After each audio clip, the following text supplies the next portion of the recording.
Kalanagari cricket મેદાન ખાતે સતત બીજા વર્ષે super 8 tennis ball night cricket ટુર્નામેન્ટનું આયોજન કરવામાં આવ્યું છે. ગોત્રી વિસ્તારમાં શનિદેવ ફાઉન્ડેશન અને રવિ અગ્રવાલ દ્વારા સનાતની cricket tournament Gotri premier league GPL2નો ભવ્ય પ્રારંભ કરવામાં આવ્યો છે. કલાનગરી ક્રિકેટ મેદાન ખાતે સતત બીજા વર્ષે super 8 tennis ball night cricket ટુર્નામેન્ટનું આયોજન કરવામાં આવ્યું છે. ગઈકાલે યોજાયેલી ઓપનિંગ સેરેમનીમાં શનિદેવ ફાઉન્ડેશનના કાર્યકરોના પરિવારની મહિલા સભ્યોએ પૂજા અર્ચના કરીને ધાર્મિક વિધિ વચ્ચે ટુર્નામેન્ટની શરૂઆત કરાવી હતી. 1 ડિસેમ્બરથી 12 ડિસેમ્બર સુધી ચાલનારી આ નાઇટ ક્રિકેટ ટુર્નામેન્ટમાં વડોદરા શહેરની કુલ 48 સનાતની ટીમો ઉત્સાહપૂર્વક ભાગ લઈ રહી છે. મેચ જોવા આવનાર દર્શકોને કેન્દ્ર અને રાજ્ય સરકારની વિવિધ લોક કલ્યાણકારી યોજનાઓ વિશે માહિતી મળે તે માટે મેદાનમાં ખાસ પોસ્ટર પણ લગાવવામાં આવ્યા છે, જેથી લોકો યોજનાઓનો લાભ લઈ શકે.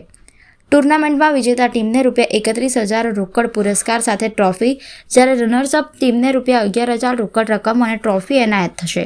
ઉપરાંત man of the series, best batsman, best bowler અને મેન ઓફ ધ મેચ માટે વિશેષ ટ્રોફી પણ રાખવામાં આવી છે. ગોત્રી પ્રીમિયર લીગનો આ શાનદાર પ્રારંભ સ્થાનિક ક્રિકેટ પ્રેમીઓમાં જોરદાર ઉત્સાહ પેદા કરી રહ્યો છે. શનિદેવ ફાઉન્ડેશન અને રવિ અગ્રવાલ દ્વારા ગોત્રી વિસ્તારમાં સતત બીજા વર્ષે ગોત્રી પ્રીમિયર લીગ એટલે કે GPL2 2025નું આયોજન કરવામાં આવ્યું છે અને આજે વિધિવત રીતે તેનો શુભારંભ કરવામાં આવ્યો.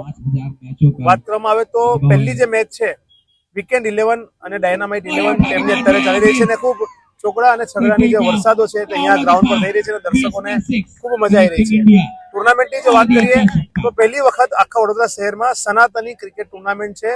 તમામ 48 જે ટીમો છે તે 48 ટીમોના પ્લેયર્સ સનાતની ધર્મના જે હશે એ તેઓ અહીંયા ટુર્નામેન્ટમાં રમી શકશે.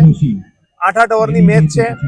પ્રાઇઝ પણ તમે જોઈ શકો છો કે 31,000ના વિનર્સ અને રનર્સ અપને પણ પ્રાઇઝ રાખવામાં આવ્યા છે, ટ્રોફી રાખવામાં આવી છે. દરેક મેચમાં મેન ઓફ ધ મેચને ટ્રોફી આપવામાં આવશે અને ખૂબ સારી રીતના આ ટુર્નામેન્ટનું જે આયોજન, આ જે મહેનત છે અમારી આખી શનિદેવ ફાઉન્ડેશનની ટીમ અને ખાસ કરીને દિનેશભાઈ ફિટર અને અમારા જયભાઈ કાપડિયા અને તેની સાથે તમામ લોકોની આ મહેનત છે કે જેના કારણે આ ગ્રાઉન્ડ તૈયાર થઈ શક્યું છે.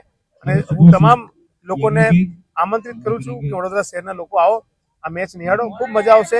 અને જે રેગ્યુલર મેચ થાય છે તે જ પ્રકારની આ ટેનિસ પર નાઇટ ક્રિકેટ ટુર્નામેન્ટ છે અને તમામ લોકો ચોક્કસથી આ ટુર્નામેન્ટમાં આવો અને આ મેચનો આનંદ નિહાળો.